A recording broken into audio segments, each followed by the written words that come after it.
कृपा सिन्धुभ्य एव च पतितानां पावनेभ्यो वैष्णवेभ्यो नमो नमः। नमो महावदान्याय कृष्ण प्रेम प्रदायते कृष्णाय कृष्ण चैतन्य नाम्ने गौरतुषे नमः। हे कृष्ण करुणा सिंधु दीनबंधो जगत्पते गोपेश गोपिका कांत राधाकांत नमोस्तुते।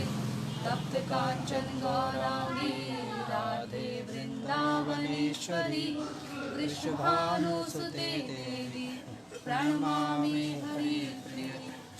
भक्त विहीनापराध लक्ष्य क्षिप्तस्य कामादितरङ्गमध्ये कृपामयि तं शरणं प्रपन्ना वृन्दे नमस्ते चरणारविन्दं। जय श्री कृष्ण चैतन्य प्रभु नित्यानंद श्री अद्वैत गदाधर शिवासादि गौर भक्तवृन्दं। हरे कृष्णा कृष्ण कृष्ण हरे हरे हरे राम राम राम हरे हरे। हरे कृष्णा कृष्ण कृष्ण हरे हरे हरे राम राम राम हरे हरे। मैं सर्वप्रथम अपने गुरुदेव ओम विष्णुपाद अष्टोत्तर शस्त्र श्रीमद् भक्ति वेदांत माधव गोसाई महाराज जी के चरण कमल में अनंत कोटि दंड प्रणाम अर्पण करती हूँ। तदनंतर नित्य लीला प्रविष्ट ओम विष्णुपाद अष्टोत्तर शस्त्र श्रीमद् भक्ति वेदांत नारायण गोसाई महाराज तथा नित्य लीला प्रविष्ट ओम विष्णुपाद अष्टोत्तर शस्त्र श्रीमद् भक्ति वेदांत स्वामी महाराज जी के चरण कमलों में अनंत कोटि दंड प्रणाम अर्पण करती हूँ। की कृपा की याचना करती हूँ। हरे कृष्णा। आवाज आ रही है आप लोगों को, सभी लोगों को आवाज साफ है ना? तो पहली बार आई हूँ इधर, आज से पहले कभी आना नहीं हुआ। माता जी से मिलने का भी मन था और सोचा थोड़ी हरी चर्चा हो जाए तो बहुत बढ़िया बात है, क्योंकि हर एक समय भगवान की चर्चा में गुजरना चाहिए, क्योंकि बहुत तेजी से समय निकलता है ना। छोटा सा बचपन, हमारा बचपन जिसमें हम बहुत छोटे होते हैं, धीरे धीरे करके हमारे जो अवस्था है बचपन से थोड़ी और बड़ी होती चली जाती है, और जब हम जवानी यौवन अवस्था में कदम रखते हैं उसके बाद बचपन में हम खेल कूद में इतने व्यस्त होते हैं, छोटे छोटे खिलौनों से अपने घर परिवार जो हमारी दुनिया है उसी को हम अपना घर परिवार जो है उसी को सब कुछ मानते हैं, वही हमारी पूरी दुनिया है। बच्चों की तो यही दुनिया होती है ना, मम्मी पापा दादा दादी नाना नानी भाई बहन। थोड़े बड़े होते हैं, स्कूल जाते हैं, तो स्कूल में जाने के बाद अनेक दोस्त बनाते हैं, आस पड़ोस में दोस्त बन जाते हैं, तो उनकी दुनिया थोड़ी और बड़ी हो जाती है। उसके बाद जब थोड़े और बड़े होते हैं, यौवन अवस्था में आते हैं, तो उनके कॉलेज जाते हैं, वहाँ दोस्त बनते हैं।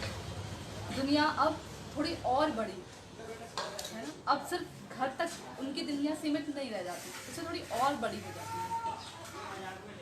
जब वो प्रौढ़ अवस्था में कदम रखते हैं तो उस समय, क्योंकि घर गृहस्थी भी संभालनी है, विवाह हुआ है तो घर को भी देखना है, उस समय उनकी दुनिया थोड़ी और विस्तृत हो जाती है। कई ऐसे भी होते हैं जो उस देश में रहकर नहीं, विदेश में जाकर भी नौकरी करते हैं, तो उनकी दुनिया सिर्फ अब अपने घर तक नहीं बल्कि उसके बाहर तक भी सीमित हो गई। विदेशों में भी जाकर उनकी जो दुनिया है वहाँ पर भी दोस्त बनते हैं, यार बनते हैं, वहाँ पर भी उनकी दुनिया जो है इतनी बड़ी हो गई है, विस्तृत दुनिया। परंतु जब वही व्यक्ति जब बुढ़ापे में कदम रखता है तो जो उसकी इतनी बड़ी दुनिया थी अब वो दुनिया छोटी हो जाती है। क्यों? क्योंकि अब वृद्धावस्था में अधिक लोग पूछते नहीं, यार दोस्त कहीं दूर हो जाते हैं। घर के ही जो अपने सदस्य हैं वो भी अब उतना नहीं पूछता करते जितना कि पहले नहीं करते।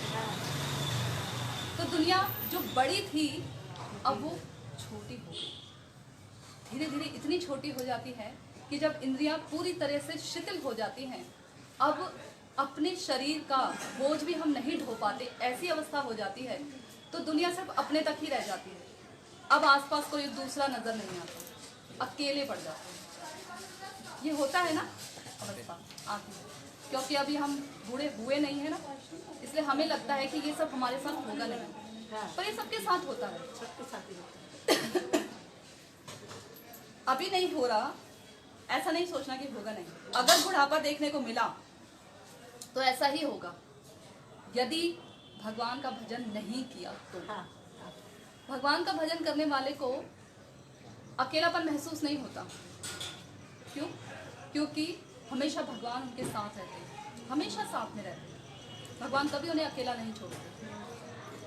वो एक बहुत सुंदर भजन है ना, बाल अवस्था खेल गवाई, बाल अवस्था खेल गवाई, जब यौवन तब मान घना रे, जब यौवन तब मान घना रे, बीत गए दिन भजन बिना रे, भजन बिना।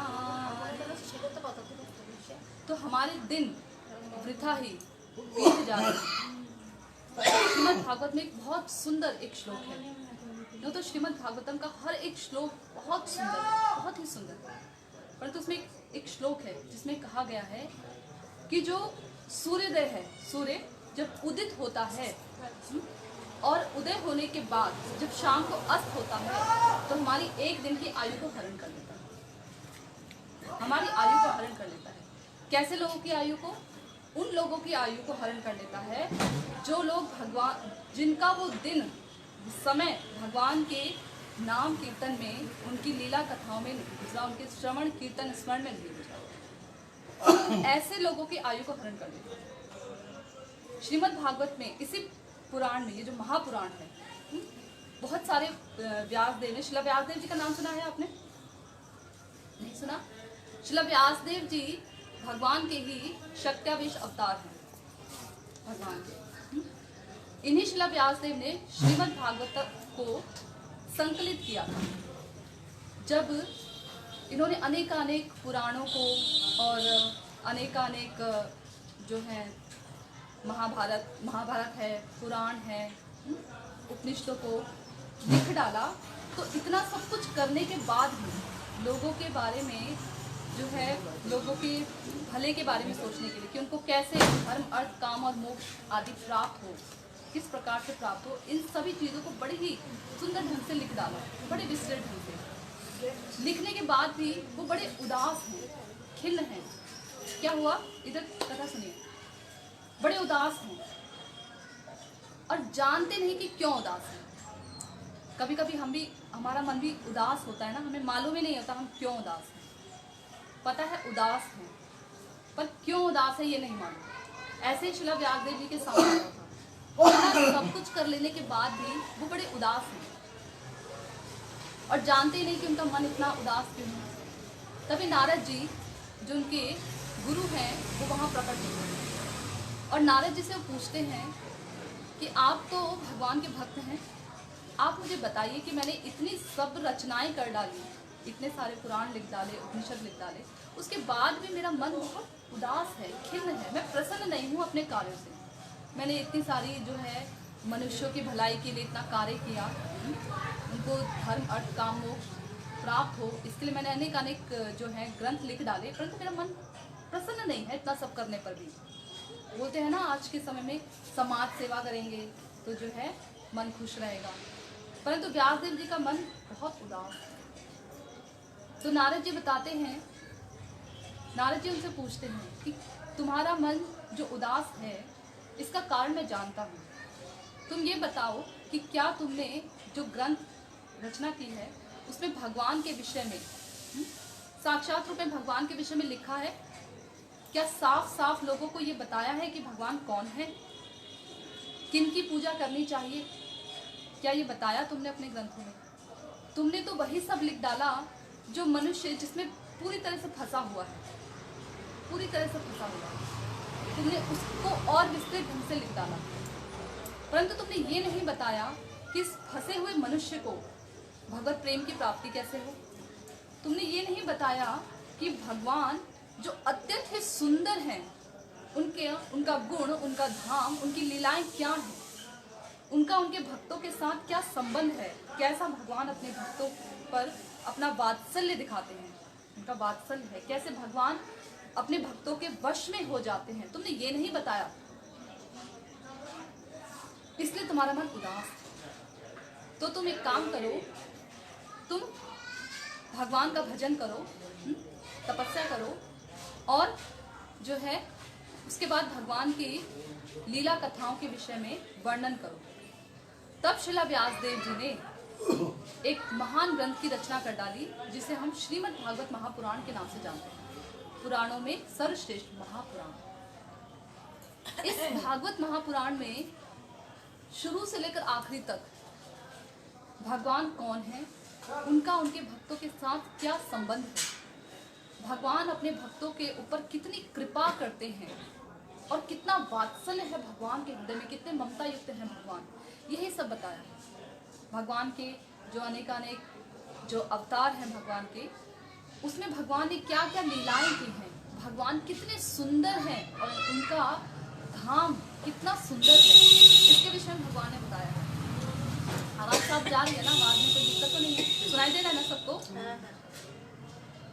तो यही महापुराण जो है श्रील व्यासदेव जी ने अपने पुत्र शुकदेव गोस्वामी जी को,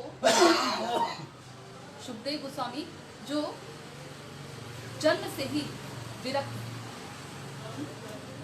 और शुकदेव गोस्वामी जी से यही ज्ञान परंपरा वशतः परीक्षित महाराज जी को मिला। परीक्षित महाराज कौन है? परीक्षित महाराज वो सम्राट हैं जो कि भगवान के अत्यंत ही शुद्ध भक्त हैं। परीक्षित महाराज, आपने पांडवों का नाम तो सुना है, अर्जुन, इनका नाम तो सुना है, 5 पांडव। इनमें से जो उत्तरा है, उत्तरा और अभिमन्यु, उनके पुत्र हैं परीक्षित महाराज। तो परीक्षित महाराज जी अपना राजपाट, चक्रवर्ती सम्राट रहे हैं, तो अपना राजपाट बहुत अच्छे से देखते थे। एक दिन शिकार खेलने वन को जाते हैं, तो शिकार खेलने के लिए बहुत गर्मी का समय है, उन्हें बहुत प्यास लग जाती है और वो एक ऋषि के आश्रम में जाते हैं। जब ऋषि के आश्रम में जाते हैं तो प्यास लगने के कारण वो ऋषि से पानी मांगते हैं। ऋषि उस समय तपस्या में बैठे होते हैं, भगवान के ध्यान में लीन होते हैं, तो उन्हें पता ही नहीं लगता कि परीक्षित महाराज जो राजा हैं वो कब आए उनके आश्रम में और कब उनसे पानी मांगने लगे। परीक्षित महाराज ने उन्हें काफी बार पुकारा, परंतु उनका ध्यान टूटा नहीं। तो परीक्षित महाराज, क्योंकि ऐसा होता है ना, भूख और प्यास से व्याकुल हो जाते हैं, हम भी क्रोध आ जाता है, ऐसा होता है। तो परीक्षित महाराज जो थे, क्योंकि परीक्षित महाराज भगवान के भक्त थे, इसलिए उन्हें क्रोध आया नहीं। कलयुग जो है, कलयुग को क्योंकि उन्होंने पहले अपने राज्य से बाहर निकाला था, तो कलयुग ने उनकी शरण लेने के कारण 5 जगह दी थी कलयुग को रहने की, जिसमें से एक जगह थी सोना, जो उन्होंने सर पे मुकुट पहना हुआ। तो कलयुग उनके सर पर बैठ गया, जिसके कारण उनकी जो मति थी उस समय थोड़ी सी खराब हो गई, हम कह सकते हैं। और उन्होंने क्रोधवशतः एक मरे हुए सांप को उनके गले में डाल दिया, जो ऋषि मुनि, और वहां से चले गए। ऋषि मुनि का जब ध्यान, ऋषि मुनि के एक पुत्र थे, श्रृंगी ऋषि बालक। अब क्योंकि ऋषि मुनि के पुत्र हैं, तो जितना भी तपोबल है, वो तपोबल में वो भी कुछ कम नहीं थे। उनके पुत्र हैं बच्चे, लेकिन तप में वो भी कुछ कम नहीं थे। तो जब थोड़े से बालक जो उनके साथ खेल रहे थे, तो वो बालक बताते कि देखो तुम तो यहाँ खेल रहे हो और तुम्हारे पिता का ना वहाँ अपमान कर दिया राजा परीक्षित ने। तो क्योंकि बालक था, बालक बुद्धि थी, तो उन्हें बहुत क्रोध आ गया कि मेरे पिता का अपमान कर दिया, ऐसा दुस्साहस, राजा होने के बाद एक ब्राह्मण का अपमान कर दिया। तो उन्होंने क्या किया, जल लिया हाथ में, और जल लेने के बाद उन्होंने बिना सोचे समझे ही, जो ऋषि बालक था, बिना सोचे समझे उन्होंने श्राप दे दिया कि जो परीक्षित है, जिसने मेरे पिता का अपमान किया है, इस परीक्षित की आज से 7वें दिन मृत्यु हो जाए तक्षक सांप के काटने से। अब जब परीक्षित महाराज को ये श्राप मिला तो वो उनके बेटे रोते रोते गए अपने पिता के पास आश्रम में, और बहुत जोर जोर से रोने लगे उनके गले में पड़े हुए सांप को देखकर। तो अपने बेटे की आवाज़ सुनकर उनका जो ध्यान है वो टूट जाता है, और देखते हैं उनके गले में सर्प पड़ा है तो ऐसे उठाकर उसको फेंक देते हैं, मरा हुआ सर्प। तो अपने पुत्र से रोने का कारण पूछते हैं कि बताओ बेटा क्या हुआ, तुम क्यों रो रहे हो। तो वो सारी घटना बताते हैं कि ऐसा ऐसा एक राजा आया था और उसने ऐसे ऐसे अपमान किया। तो तुमने ये क्या कर डाला, वो तो एक धर्मात्मा राजा है, अगर वो नहीं रहेंगे तो जो ये हमारा राज्य है उसमें चोर उचक्के बढ़ जाएंगे, अधर्म फैल जाएगा, तुमने बहुत गलत किया। उन्हें श्राप दे डाला। तो उस समय जो ऋषि थे वो राजा के पास, परीक्षित महाराज के पास एक संदेशा भिजवाते हैं कि मेरे पुत्र के द्वारा आपको एक श्राप मिला है कि आज से 7वें दिन आपकी मृत्यु हो जाएगी। तो राजा को जब ये बात पता लगती है तो वो इसे भगवान की अहेतु की कृपा समझते हैं। कि क्यों समझते हैं? क्योंकि वो सोचते हैं कि मैं कितना विषयी व्यक्ति, कितना विषयी, क्योंकि राजा है ना, वैसे वो विषय नहीं है, वो भगवान के भक्त ही हैं। क्योंकि भगवान जिनका रथ हाँके, अर्जुन जी का रथ हाँका था ना महाभारत के युद्ध में, भगवान जिनके कुल की रक्षा स्वयं करें, उनके कुल में कोई कैसे अभक्त पैदा हो सकता है? हो ही नहीं सकता। तो परीक्षित महाराज भगवान के बहुत ही अनन्य भक्त हैं, परंतु वो दैन्यतावश ही कहते हैं कि मुझ पर भगवान की अत्यंत ही कृपा रही कि मैं एक विषयी राजा जो हमेशा विषयों में फंसा रहता हूँ, अपने इंद्रियों के सुख के तर्पण में ही लगा रहता हूँ, मुझ पर उन ऋषि ने कृपा करके मुझे जो है श्राप दे डाला ताकि मैं जाग सकूं और ये देख सकूं कि मेरे जीवन के केवल 7 दिन ही बाकी रह गए हैं, और इस 7 दिन के अंदर अंदर मुझे जो जीवन का परम लक्ष्य से प्राप्त कर लेना है। तो परीक्षित महाराज ये सोचकर अपने पत्नी, अपने पुत्र को सब कुछ छोड़कर आ जाते हैं और गंगा किनारे बैठ जाते हैं। अनेक ऋषि मुनि, जब सबको पता लगता है ना, सभी लोगों को पता लगता है कि परीक्षित महाराज को श्राप मिला, उनके केवल 7 दिन बाकी रह गए, तो पूरी पृथ्वी में जैसे कि एक हाहाकार सा मच जाता है। सारे ऋषि मुनि जितने भी थे, उनमें से शिला व्यासदेव भी एक प्रमुख हैं जिन्होंने श्रीमद् भागवत ग्रंथ की रचना की, वो भी सारे ऋषि मुनि आ जाते हैं और वो परीक्षित महाराज उनसे पूछते हैं कि मुझे अब क्या करना चाहिए, क्योंकि मेरे पास केवल 7 दिन बाकी रह गए हैं, 7वें दिन तो मेरी मृत्यु हो जाएगी, तो मुझे क्या करना चाहिए कि मुझे जीवन का जो है परम लक्ष्य प्राप्त हो जाए। तो जब वो ये सवाल पूछ रहे होते हैं उसी समय भगवान की प्रेरणा से शुकदेव गोस्वामी आते हैं, व्यासदेव जी के पुत्र शुकदेव गोस्वामी। और जैसे ही आते हैं तो स्त्री, छोटे छोटे बच्चे उनके आसपास घूम रहे होते हैं, क्योंकि वो पूरे नग्न अवस्था में होते हैं। शुकदेव गोस्वामी पूरे नग्न अवस्था में, अवधूत वेश में, लेकिन मुखमंडल पर इतना तेज, 16 वर्ष के बालक, मुखमंडल पर इतना तेज, उनके इतना तेज था, लेकिन क्योंकि अवधूत थे, धूल दूसरे थे, तो जो स्त्रियां थी, छोटे बच्चे थे, उन्हें पहचान नहीं पाए कि कितने बड़े महापुरुष हैं, और वो पागल समझकर उनके पीछे पीछे आ रहे हैं, उनका मजाक उड़ा रहे हैं।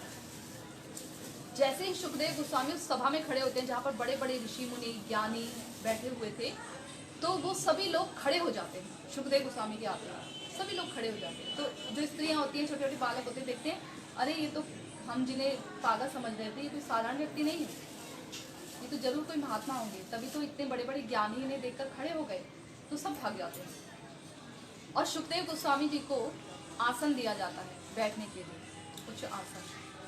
जब वो आसन में विराजते हैं तब परीक्षित महाराज उनसे एक प्रश्न पूछते हैं कि ये बताइए आप कि जो मरणासन व्यक्ति है, यानी कि जो अभी मरने के स्टेज पर है, जो बिल्कुल अभी मरने ही वाला है, ऐसे व्यक्ति का क्या कर्तव्य है, और वो व्यक्ति जिसके पास अभी कुछ दिन बाकी हैं, उसके प्रति क्या कर्तव्य है, उसका क्या कर्तव्य है।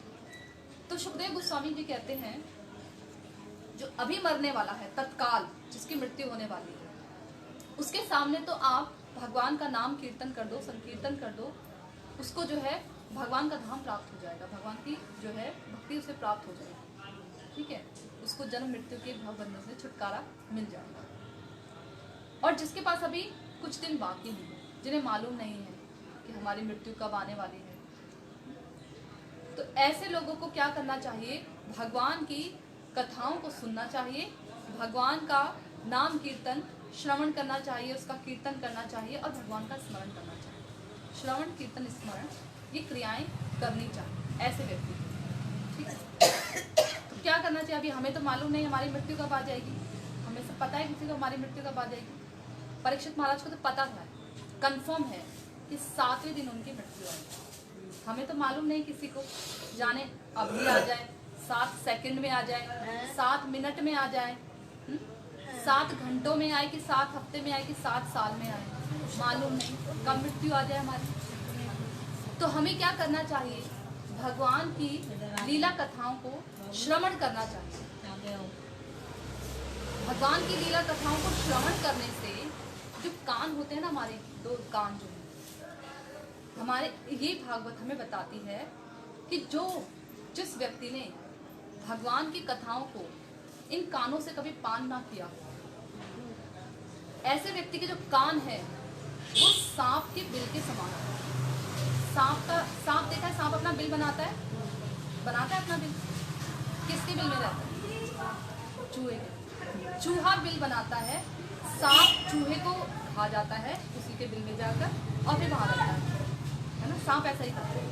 ऐसे ही जो कान भगवान की कथाओं को नहीं सुनते, उनके कान सांप के बिल के समान है। असद वार्ताएं होती है ना, संसार की जो बातें होती हैं, वो उन बातों को सुनते रहते हैं। और ये जो बातें होती है ना, जहर समान होती है। सांप के अंदर क्या होता है? जहर होता है। ये बातें जो संसार की बातें होती है ना, जहर समान होती है। ये हमारे चित्त पर, हमारे मन पर इतने गहरे संस्कार छोड़कर चली जाती हैं ये सब बातें, कि हम इन संस्कारों से बंध जाते हैं। और जितने हम जन्म लेते रहते हैं ना, ये संस्कार की एक परत बनती चली जाती है। तो जब हम भगवान की कथाओं को सुनते हैं, भगवान की कथाओं को कथा अमृत कहा गया है। गोपियाँ कहती हैं, तव कथामृतम तप्त जीवनम कविभिरीडितं कल्मषापहं। यानी कि जो भगवान की कथाएं है ना, वो अमृत समान है। कैसे लोगों के लिए? तव कथामृतम तप्त जीवनम। जिन लोगों का जो जीवन है ना, वो तपता है, तप रहा। कैसे तप रहा है? सूर्य की धूप से हमारा जीवन तप रहा है? नहीं, सूर्य की धूप से हमारा जीवन नहीं तप रहा है। कैसे तपता है?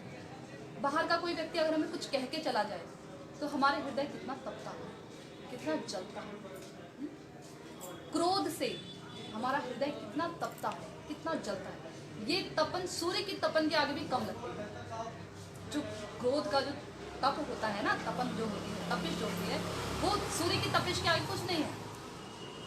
व्यक्ति अगर तपती धूप में खड़ा हो और बहुत क्रोधित हो, सूर्य की धूप का पता नहीं लगेगा उसको, वो गर्मी महसूस नहीं होगी जो सिर्फ क्रोध की अग्नि जला रही होगी अंदर ही अंदर। ये जो काम वासनाएं हैं, जो इच्छाएं हैं हमारे अंदर, जो प्रतिपल उठती रहती हैं, हमें बड़ा सताती है। आज एक इच्छा पूरी की, कल कोई दूसरी इच्छा हमारे सामने आ जाती है ना। कोई भी ऐसा कार्य जो हम करते हैं, उसके खत्म होने से पहले अन्य इच्छा पहले आ जाती है।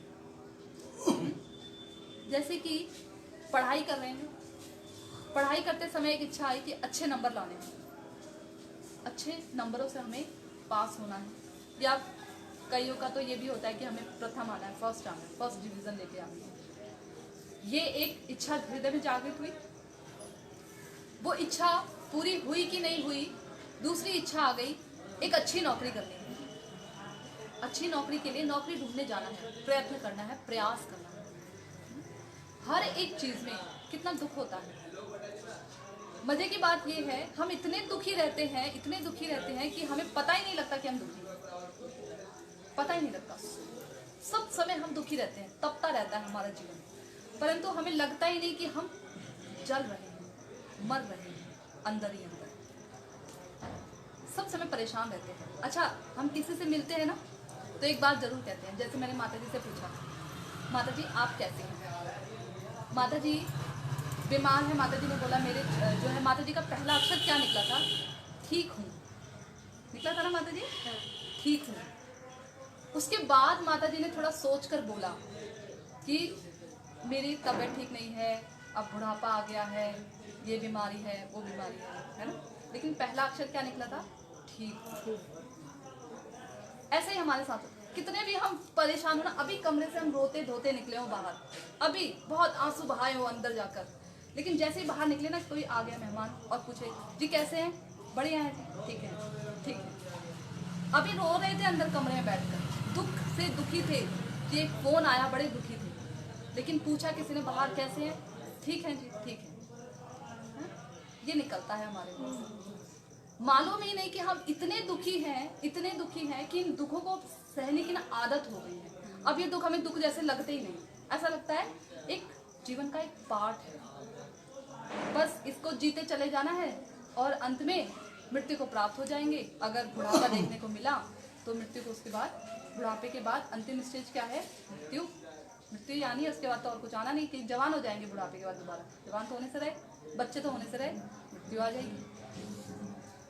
तो तब कथामृतम तप्त जीवनम, हमारा हृदय जो तपता है अनेकानेक इच्छाओं से, ईर्ष्या से,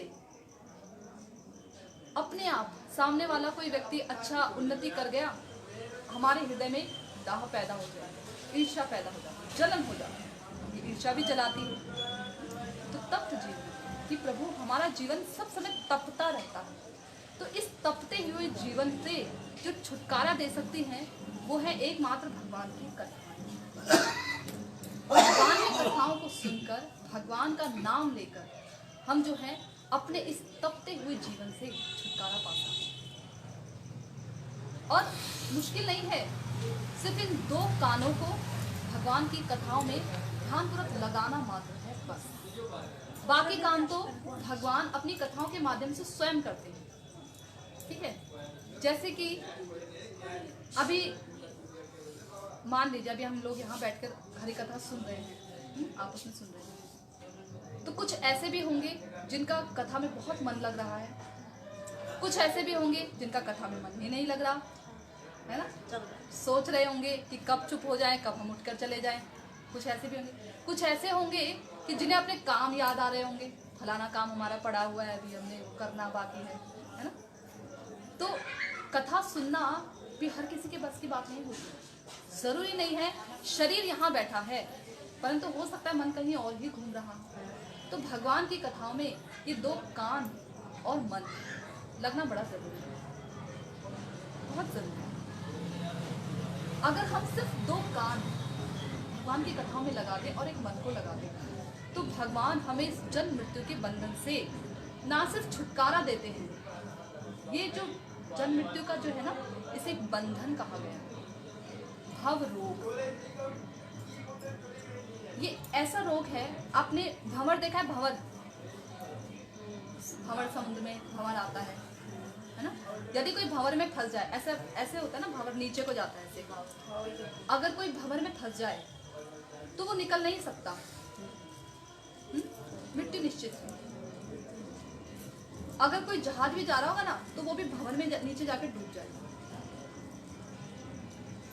तो ये जो जन्म मृत्यु का चक्कर है ना, इसे भव रोग कहते हैं। ये तो शारीरिक बीमारी है जो हमें लगनी ही लगनी है। जन्म लिया है तो ऐसा हो नहीं सकता कि हमें बीमारियां लगे ना। ऐसा कोई व्यक्ति नहीं इस संसार में जो ये कहे कि मुझे कोई बीमारी ही नहीं हुई आज तक। होता है, कभी सर दर्द भी हो जाता है, कभी कमर में दर्द, पेट में दर्द होगा ही होगा, बीमारी लगेगी ही लगेगी। शरीर धारण किया है तो बीमारी लगेगी ही लगेगी। कोई ये नहीं कह सकता कि मुझे मृत्यु नहीं आएगी। कोई कह सकता है ऐसा व्यक्ति कि मुझे मृत्यु नहीं आएगी? कोई नहीं कह सकता। कोई ऐसा कह सकता है कि हमने इस मनुष्य जीवन को धारण किया है और जो है हमारे जीवन में कष्ट नहीं आएंगे। बीमारियों के अलावा भी अनेक कष्ट होते हैं जीवन में जो आते हैं। कोई ऐसा कह सकता है कि हमारे जीवन में कभी कोई कष्ट नहीं होगा, हम हमेशा सुखी रहेंगे? ऐसा नहीं। तो ये जो एक जन्म मृत्यु का चक्र है, इसे भव की उपाधि दी गई है। भव रोग, शरीर का रोग तो अलग बात है, एक भव का भी रोग होता है जिसमें हम फंस जाएं तो निकल नहीं सकते। ये बंधन है जिसे काटना पड़ता है, खुल नहीं सकता। कुछ बंधन ऐसे होते हैं, बांध लिया, हाथ में रस्सी बांध दी, पैरों में जो रस्सियां बांध दी तो उन्हें खोल सकते हैं, लेकिन ये बंधन ऐसे मोटी जंजीरों से बंधा हुआ है कि इसे खोला नहीं जा सकता। जंजीरों को क्या किया जाता है? काटा जाता है, काटते हैं। ये ऐसी प्रगाढ़ जंजीरें हैं जिन्हें काटा जाता है। तो इन जन्म मृत्यु के भव बंधन को काट देते हैं कौन? भगवान की कथाएं। ऐसे हैं भगवान की कथाओं को सुनने मात्र से ही हमारा परम कल्याण होता है। इसलिए तो कहा है कि तव कथामृतम तप्त जीवनम। जो हमारे हृदय में जो कली का कलमश भरा हुआ है ना, कलयुग में अनेक कलयुग जो ये युग है, इसमें अनेक कलमश है। मंद बुद्धि है, हम जल्दी भूल जाते हैं। मंद से भी सुमंद है, ये भी भूल जाते हैं कि आज से 3 दिन पहले 4 दिन पहले हमने खाना क्या खाया है। बनाया भी खुद से, बांटा भी 8-10 लोगों को बांटा है। याद रहना चाहिए इतने सारे लोगों को बांटा है, परंतु भूल जाते हैं। खाया भी है, भूल जाते हैं क्या खाया था, क्या बनाया। तो इतनी सुमंद हमारी बुद्धि है। और आध्यात्मिक विषय में तो बिल्कुल ही अंधे ही है, बिल्कुल अंधे हैं, जानते ही नहीं। अच्छा, अनेक जो भारत भूमि है ना, इसमें अनेक देवी देवता हैं। 33 करोड़ लगभग कहा गया है देवी देवता है। जो यही श्रीमद् भागवत महापुराण है, क्योंकि नारद जी ने उनसे कहा था कि तुम लोगों को बताओ कि भगवान कौन है, उनके गुण क्या हैं, उनकी लीलाएं क्या हैं। तो इसमें पूरी तरह से बोला गया है इसी श्रीमद् भागवत में, एते चांस कला पुंच कृष्णस्तु भगवान स्वयं। कि जितने भी भगवान के कलाएं हैं ना, जितने भी भगवान की, जैसे चंद्रमा होता है, चंद्रमा एक तो पूर्ण चंद्रमा है, बाकी उसमें कलाएं होती हैं। देखा है ना, चंद्रमा घटता चला जाता है, कलाएं होती है ना, 1 दिन की, 2 दिन की, 3 दिन की, 16 कलाएं बोला जाता है चंद्रमा को, तब पूर्णिमा का चांद बनता है पूरा। तो एते च अंश कला, एते चांस कला पुंच, कि जितनी भी कलाएं हैं ये सब भगवान के विभूतियां हैं, उनकी कलाएं हैं, उनके अवतार कह लीजिए, ठीक है। लेकिन एक स्वयं भगवान है, वो है कृष्णस्तु भगवान स्वयं। कृष्ण ही एकमात्र भगवान है, अवतारी पुरुष, जिसमें से सारे के सारे अवतार निकलते हैं। ये बात आसानी से डाइजेस्ट नहीं होती क्योंकि सुना नहीं है ना आज तक, और ऐसी सुकृतियां भी नहीं है। जब हम भगवान का भजन करते हैं और निरंतर भगवान की कथाओं को इन्हीं 2 कानों से पान करते हैं, 2 कानों से, ये कान के दोने हैं, भगवान की कथाओं को पीना पड़ता है। पानी पीते हैं तो कैसे पीते हैं? गट गट गट गट करके पी जाते हैं ना। और खाना खाते हैं तो कैसे खाते हैं? चबा चबा कर खाते हैं ना। बोलते हैं खाने को धीरे धीरे खाना चाहिए, पानी की तरह खाने को खाना चाहिए। और पानी को खाने की तरह निकल जाए तो कोई दिक्कत नहीं। तो इसे पान करना है, इन कथाओं को पीना है, गट गट करके पी जाना है। ऐसे इन कान के दोनों से, दोनों कानों से भर भर के पीना है भगवान की कथाओं को। तो हमें समझ आएगा, ये श्लोक हमारे हृदय में तब जाके प्रगाढ़ हो पाएगा। कृष्णस्तु भगवान स्वयं। ब्रह्मा जी भी कहते हैं, ईश्वरः परमः कृष्ण सच्चिदानंद विग्रह अनादिरादि गोविंद सर्व कारण कारण। सभी कारणों के एकमात्र कारण है गोविंद। ईश्वरः परमः कृष्ण, परम ईश्वर केवल कृष्ण है, एकमात्र कृष्ण। ऐसा ब्रह्मा जी भी कहते हैं।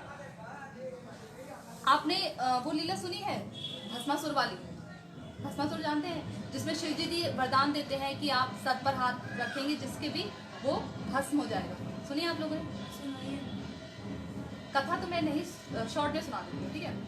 इसमें शिव जी भस्मासुर को एक वरदान देते हैं। भस्मासुर उनका तप करता है शिव जी का, और वरदान देते हैं कि जिस पर भी तुम हाथ, वो वर मांगता है कि मैं जिस पर भी हाथ रखूँ ना, वो उसी समय तत्काल भस्म हो जाए।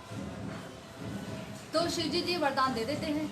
अब जो वरदान तो दे देते हैं, अब भस्मासुर की नजर पड़ती है बगल में बैठी हुई पार्वती जी पर कि बड़ी सुंदर है, अगर ये शिव जी मर जाएं तो मैं इनसे विवाह कर लूंगा पार्वती जी से। तो वो क्या करते हैं कि शिव जी जिन्होंने वरदान दिया उन्हीं के ऊपर हाथ रखने के लिए दौड़ पड़ते हैं। अब शिव जी कहते हैं मेरा वरदान मेरे ही गले अटक गया, अब क्या किया जाए, क्योंकि मैंने वरदान दिया, झूठा तो हो नहीं सकता। सर पे हाथ रखते ही मेरे सर पे हाथ रखेगा, भस्म हो जाऊंगा मैं। तो भागते हैं उसे छुटकारा दिलाने के लिए, भगवान को याद करते हैं। तुरंत भगवान वहां सामने खड़े हो जाते हैं और बोलते तुम कहाँ भागे जा रहे हो भस्मासुर? बोलते हैं कि अभी मुझे डिस्टर्ब मत करो, मैं जो हूँ शिव जी के सर पर हाथ रखने जा रहा हूँ, इन्हें भस्म करने जा रहा हूँ। बोले क्यों? पार्वती जी बड़ी सुंदर है, उनसे विवाह करूंगा। अब भगवान कहते हैं अरे तुम किसकी बातों में आ गए? ये तो जो शिव हैं, ये तो शमशान में रहने वाले, राख लपेटने वाले, हमेशा जो है नशा पदार्थ करने वाले, और ध्यान समाधि में रहते हैं। तुम्हें ध्यान में समाधि में दे दिया होगा वरदान, इनके वरदान को पहले देख तो लो कि सच भी दिया है कि नहीं दिया, टेस्ट तो कर लो। बोले बिल्कुल सही कह रहे हैं आप, चेक तो कर लो सही दिया है कि नहीं दिया। बोले कैसे करें? बोले आप ना अपने सर के ऊपर हाथ रखकर देखो कि वरदान सत्य है कि नहीं। बोले ऐसे कैसे हाथ रख लूं? अगर मैं अपने सर पर हाथ रखूंगा तो मैं तो भस्म हो जाऊंगा अगर सत्य निकला तो। बोले अरे तुम थोड़ा ऊपर से हाथ रखना ना, थोड़ी ताप लगेगा, जल एकदम से थोड़ी ना जल जाओगे, थोड़ा ताप लगेगा पहले। ताप लगने के बाद क्या होगा, जैसे ताप लगेगा ना तो हटा देना, इसका मतलब वरदान सत्य है। क्योंकि शिव जी ने वरदान दिया था इसलिए असत्य नहीं हो सकता। तो उसने क्या किया, ऐसे हाथ रखा और जैसे ही हाथ रखा वो भस्म हो गया। ताप तो कुछ नहीं लगा, पूरा ही स्वाहा हो गया। तो मेरे इस कथा को सुनाने का तात्पर्य ये था कि देवी देवता भी जब संकट में पड़ते हैं, इंद्र आदि पर भी जब असुर लोग, दैत्य लोग जब आक्रमण करते हैं, तो सभी भगवान को याद करते हैं और भगवान अनेक अवतार लेकर उन पर कृपा करने आते हैं। ठीक है, कंस, इन्हें तो सुना होगा कंस का नाम, कंस के विषय में भी नहीं सुना? कंस वो है, कंस के विषय में सुना है ना? सबने सुना है। तो कंस जो है उनकी आराध्य देवी थी, कौन थी? माँ दुर्गा, अष्टभुजा वाली दुर्गा देवी, उनकी आराध्य देवी। जब वसुदेव जी कृष्ण को मथुरा से लेकर आते हैं गोकुल में, तो उस समय वहां से उनकी कन्या अनुजा को उठाकर ले जाते हैं, पुत्र रखते हैं और उनकी कन्या को उठाकर ले आते हैं। और जब कन्या को लेके आते हैं तो उस समय जो कन्या है, कंस को पता लगता है कि भाई देवकी ने जो है कन्या को जन्म दिया है, पुत्र को तो दिया नहीं। तो जैसे ही जाते हैं दौड़े भागे, तो कंस उनके हाथ से कन्या को छीनता है और जैसे ही पत्थर पर पटकने वाला होता है, जो दुर्गा देवी हैं, जो छोटी सी बालिका थी, वो ऊपर आसमान में उड़ जाती हैं और अष्टभुजा का रूप धारण कर लेती है। छोटी सी बालिका बड़ी बन जाती है, अष्टभुजा रूप। और कंस को कहती है कि अरे मूर्ख, तू मुझे क्या मार रहा है? तुझे मारने वाला हंता तो पैदा हो चुका है, इस संसार में वो आ चुके हैं। तो कहने का अर्थ ये है कि भगवान की ये जो अष्टभुजा, जो देवी दुर्गा है ना, जिनकी उपासना करते हैं अनेक लोग, ये देवी दुर्गा भी भगवान की अनुजा रूप में बनकर आई, भगवान की सेविका रूप में बनकर आई, भगवान की आज्ञा का पालन करने के लिए। तो इसलिए कहा गया है कि ईश्वर परमः कृष्ण सच्चिदानंद विग्रह अनादिलादि गोविंद सर कारण कारणम। तो इन्हीं कृष्ण की, भगवान की लीला कथाओं को सुनते श्री हरि, जिन्हें हम हरि कहते हैं ना, हरि यानी जो हरण करने वाले क्या हरण करेंगे? हमारे जैसे जो तापित लोग हैं ना, उनके जीवन के ताप को हरण करेंगे, पाप को हरण करेंगे, उनके भय बंधन को हरण करेंगे, और फिर क्या देंगे? और उन्हें अपना प्रेम प्रदान करेंगे। ऐसे हैं भगवान और भगवान की सुंदर कथाएं। समय हो गया है ना? समय भी हो गया है, और फिर कभी आएंगे तो सुनाएंगे, ठीक है? बाकी आपको अगर किसी को कुछ पूछना है तो आप लोग पूछ सकते हैं। किसी का कोई प्रश्न हो तो पूछ सकते हैं। कथाएं हमें निरंतर सुनते रहना चाहिए। इन्हें सुनने से हमारी आध्यात्मिक प्रगति होती है। यदि हम भगवान की कथाओं को सुनना बंद कर देंगे तो हमारी जो आध्यात्मिक प्रगति है वो रुक जाएगी, क्योंकि हम इतने बद्ध जीव हैं कि हम हमेशा, हमारे पास इतना समय ही नहीं होता कि हम भगवान की कथाओं को सुन सकें। अभी देखिए, अगर किसी शादी में जाना होता तो वहाँ हम अपना समय निकाल कर भी जाते हैं। हाँ, कितने लोग इकट्ठा होते हैं, है ना? जिनको काट दो वो सब समय निकाल कर पहुँच जाते हैं। और वहीं अगर क्या ये इनविटेशन दे दो हरी कथा सुनने के लिए, तो बिरले ही लोग आते हैं हरी कथा सुनने के लिए। समय ही नहीं होता उनके पास हरी कथा सुनने का, जबकि ये कथाएं ही हमें बचाती हैं। ये कथाएं ही हैं, याद रखिए। अभी क्योंकि अभी हमें बुढ़ापा महसूस नहीं होता ना, इसलिए हमें बुढ़ापे का दुख नहीं होता कि कितना दुखी होता है बुढ़ापा, बहुत दुखी होता है। औरों से तो दुख मिलता ही है, अपने शरीर से भी दुख मिलता है। अपने शरीर से भी कोई कम दुख नहीं मिलता, अपने खुद के शरीर से भी होता है। हाँ। तो इसलिए जल्दी से जल्दी, जब तक हमारी मृत्यु नहीं आ रही अभी, तो हमें भगवान की कथाओं में अपने मन को लगा लेना चाहिए। हमारी जीवा को इतनी आदत पड़ जानी चाहिए कि हम भगवान का नाम रटते रहें। ये नाम ही है। कलयुग केवल नाम आधार।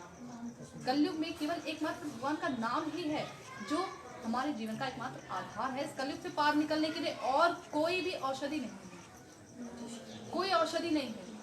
आपके रोग को दूर करने के लिए कोई और अन्य औषधि नहीं, भगवान के नाम रूप गुण लीलाओं के अतिरिक्त कोई और औषधि नहीं।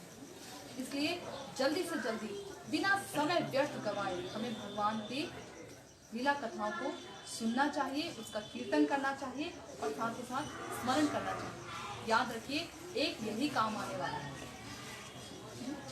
वो एक भजन भी है, जप गौरांगो कह गौरांगो लह गौरांगे नाम। हाँ,